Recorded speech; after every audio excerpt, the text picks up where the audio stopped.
Ketemu lagi di mata kuliah APSI Object Oriented.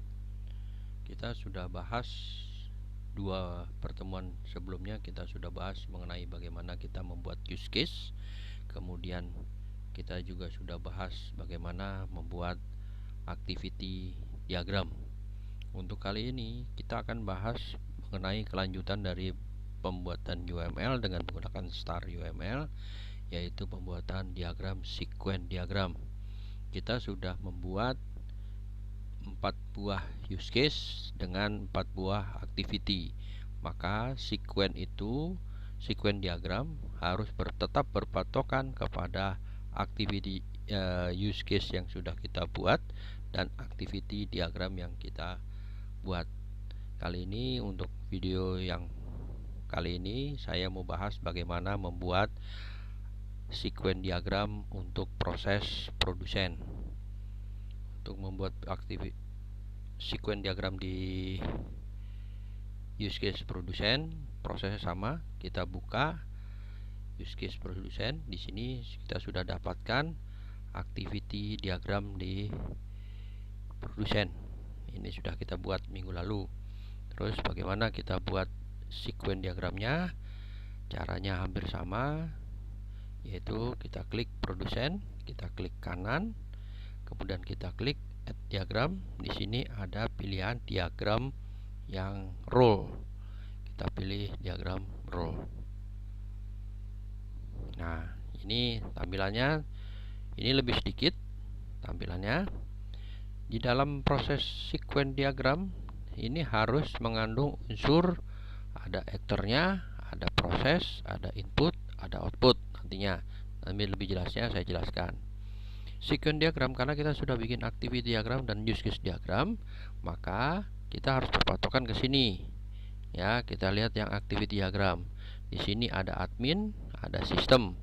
Prosesnya buka menu, kemudian input produsen, kemudian cari tabel produsen supaya ID-nya tidak boleh ada yang sama. Kemudian kalau sudah input profile produsen, kemudian disimpan. Sebenarnya prosesnya hanya buka menu, input produsen, cari tabel produsen. Kalau ada yang sama maka ditolak, kalau tidak ada yang sama simpan. Maka sequence-nya kita sedikit buat. Untuk actor, untuk proses output kita pakainya, untuk star UML kita pakainya classifier role. Kita klik ini, kita pilih. Apa yang pertama? Kita lihat activity diagram. Activity diagramnya usernya adalah admin. Maka yang klasifikasi role-nya ini kita isi dengan admin. Kemudian proses selanjutnya yaitu di activity diagramnya buka menu produsen. Maka di sini kita pilih menu produsen. Menu produsen. Ya. Lambang ini kita ambil dari classifier role. Kita boleh dekatkan supaya gambarnya tidak terlalu jauh. Ya, kalau sudah ada proses input di activity, maka di sini ada proses input data produsen. Input data produsen. Ya. Kalau kita lihat di sini di dalam activity diagram ada ID-nya baru ditolak, ID kemudian cari produsen, kemudian input profile baru disimpan. Kita di sequence-nya cukup dengan input data.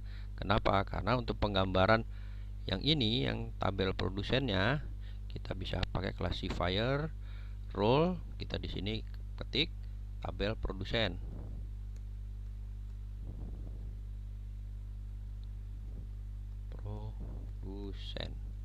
Tabel produsen. Nah, kita lihat di sini prosesnya. Kita harus sama dengan bahasanya, harus sama dengan activity diagram.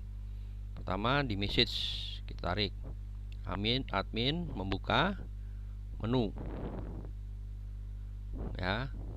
Ini ketik aja, prosesnya adalah buka menu, kemudian proses input data. Data kita tarik dari sini, masukkan ke garis bawahnya. Sini input data. Pada saat input data, di sini ada di activity, ada proses decision untuk mencari bahwa tidak boleh ada data yang sama di produsen. Maka ini yang kita tarik. Ditarik di sini. Di sini tertulis baca data. Baca data. Artinya ini udah sama nih sekarang prosesnya. Nah, proses dibaca data, tetapi di sini ada proses penolakan. Kalau ada data yang sama gimana? Pada data yang sama, kalau ada yang sama ini dipanjangin supaya kita bisa kelihatan datanya. Boleh dipanjangin. Kalau ada proses ini ditolak, maka decision kita pakainya self message. Kita pakai self message. Nah, ini kalau ditolak berarti datanya, katakan ini ketemu berarti ditolak kan, found.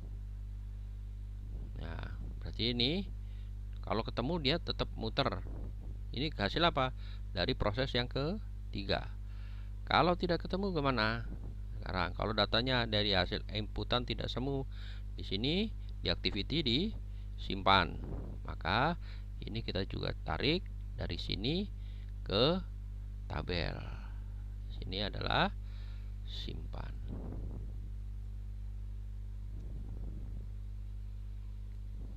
Nah, ini untuk proses di profile. Maaf, di produsen. Ya. Mau dipahami sekali lagi, bikinnya ini karena activity kita selesai terlebih dahulu, maka sequence ini tetap berpatokan ke activity. Jadi prosesnya ini harus sama. Jadi kalau di sini ada input, ada proses profile, maka kita cukup dengan satu karena di input dan profile ada di dalam sini.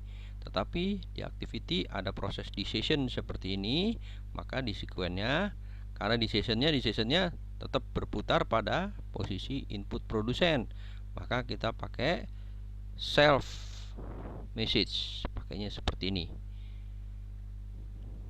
Oke. Demikian untuk video yang pertama. Kita lanjutkan untuk video yang kedua, yaitu mengenai kelola barang. Kita lanjutkan untuk video yang kedua.